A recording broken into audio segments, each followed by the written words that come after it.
Hello friends, अस्सलाम वालेकुम and welcome to reality stories. दोस्तों, ये 1996 का साल था। अमेरिका का एक शहर है एबिलन। यहाँ एक आदमी ब्रायन बेथेल रात को एक बिल्डिंग से निकला। ये एक अखबार का ऑफिस था। ब्रायन यहाँ काम करता था। ये एक सहाफी था। ब्रायन अभी अपनी गाड़ी में बैठा ही था कि अचानक इसने महसूस किया कि इसकी गाड़ी के बिल्कुल करीब कुछ बच्चे खड़े हैं। रात के अंधेरे में इन बच्चों को देखकर ब्रायन को काफी अजीब लगा। इनमें से एक बच्चा गाड़ी के करीब आया। इसने कहा कि क्या आप हमें हमारे घर तक लिफ्ट दे सकते हैं। दोस्तों, इससे पहले कि ब्रायन कुछ बोलता, अचानक इसने कुछ अजीब देखा। इन बच्चों की आंखें बिल्कुल काली थीं। ब्रायन इन्हें देखकर इतना डर गया कि इसने गाड़ी रिवर्स की और तेजी से गाड़ी चलाता हुआ वहां से निकल गया। दोस्तों, ये एक ऐसा वाकया नहीं है, बल्कि बेशुमार लोग ऐसे बच्चों को देखने का दावा कर चुके हैं। इन बच्चों को ब्लैक आइड चिल्ड्रन कहा जाता है। ये कहानियां अमेरिका में बहुत मशहूर हैं। कहानियों के मुताबिक ये बच्चे इंसान नहीं होते, बल्कि जिन्नात होते हैं जो बच्चों की शक्ल में लोगों को नजर आते हैं। इनकी आंखें बिल्कुल काली होती हैं।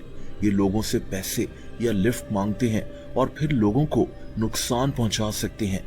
दोस्तों, वैसे तो ये कहानियां 1980s से मशहूर हैं, लेकिन 1996 में जब उस सहाफी ब्रायन बेथेल ने अपना ये वाकया शेयर किया तो ऐसे और भी वाकयात सामने आने लगे। अमेरिका के मुख्तलिफ हिस्सों में लोग ऐसी ही कहानियां बताने लगे। इनका कहना था कि इन बच्चों ने ऐसे कपड़े पहने होते हैं जो कुछ पुराने दौर के लगते हैं। ये बच्चे जब बात करते हैं तो ऐसा लगता था जैसे कोई रोबोट बात कर रहा है। इनकी आवाज इनकी उम्र से कहीं ज्यादा मैच्योर लगती थी। ये अक्सर 3 से 4 बच्चों का एक ग्रुप होता था। ये किसी गाड़ी के पास जाते और कोशिश करते कि ये किसी तरह गाड़ी के अंदर बैठ जाएं। ये बच्चे अक्सर रात को ही नजर आते थे। दोस्तों, ऐसी कहानियां भी सामने आई जिनमें लोग बताते थे कि आधी रात को इनके घर की बेल बजती थी और इन्हें सामने ये ब्लैक आइड बच्चे खड़े नजर आते। ये बच्चे कहते थे कि हमें इमरजेंसी में फोन करना है या फिर बाथरूम यूज करना है, यानी ये घर के अंदर आना चाहते थे। इनकार करने पर ये बच्चे एग्रेसिव हो जाते थे। दोस्तों, अमेरिका के कुछ हिस्सों में तो ये कहानियां इतनी मशहूर हैं कि अमेरिका के एक प्रोफेसर जेसन ऑफट ने इन बच्चों पर बाकायदा रिसर्च करना शुरू कर दी थी। ये आदमी 10 साल से ब्लैक आइड चिल्ड्रन पर रिसर्च कर रहा है। इसने ऐसे बेशुमार लोगों के इंटरव्यूज किए हैं जिन्होंने इन बच्चों को देखने का दावा किया है।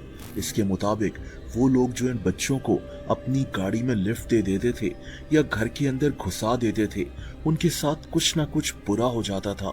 जैसा कि कुछ दिनों बाद ही इनका एक्सीडेंट हो जाता था या इनको कोई जानलेवा बीमारी डायग्नोस हो जाती थी। दोस्तों, हो सकता है कि ये सिर्फ कहानियां हो, लेकिन लोग आज भी दावा करते हैं कि इन्होंने इन बच्चों को देखा है। जैसा कि एक आदमी ने इंटरनेट पर एक कहानी शेयर की थी। इसने बताया कि 10 साल पहले मैं नॉर्दर्न अमेरिका में एक पहाड़ी सिलसिले में मौजूद था। मेरे साथ कुछ दोस्त थे। हम कहीं से वापस होटल की तरफ जा रहे थे जब रास्ते में हमारी गाड़ी बंद हो गई। रात के 1 बज रहे थे। आसपास घने दरख्त थे जब अचानक हमें दरख्तों से एक लाइट सी आती हुई नजर आई। इसने बताया कि इन दरख्तों से 4 या 5 बच्चे निकले, 7 से 11 साल के बच्चे। वहां थोड़ा अंधेरा था, लेकिन इतनी रोशनी जरूर थी कि इन बच्चों की आंखें इन्हें नजर आ गईं। इनकी आंखें बिल्कुल काली थीं। ये बच्चे वहीं खड़े रहे और इन्हें घूरते रहे। इन लोगों ने इनसे पूछा कि तुम यहाँ क्या कर रहे हो, तुम्हारे माँ बाप कहाँ हैं? तो इनकी तरफ से कोई रिस्पॉन्स नहीं आया। ये बच्चे चलते हुए इनकी गाड़ी की तरफ बढ़ने लगे। इन बच्चों ने गाड़ी के शीशों पर हाथ रख लिया, लेकिन इन दोस्तों ने अपने गाड़ी के डोर्स लॉक कर लिए। ये बहुत डर चुके थे। थोड़ी देर बाद ये बच्चे वहां से चले गए। ऐसी ही कहानियां आपको इंटरनेट पर पढ़ने को मिल जाएंगी, हकीकत या फिर सिर्फ एक मिथ। बहरहाल, ब्लैक आइड चिल्ड्रन की कहानियां आज भी काफी मशहूर हैं।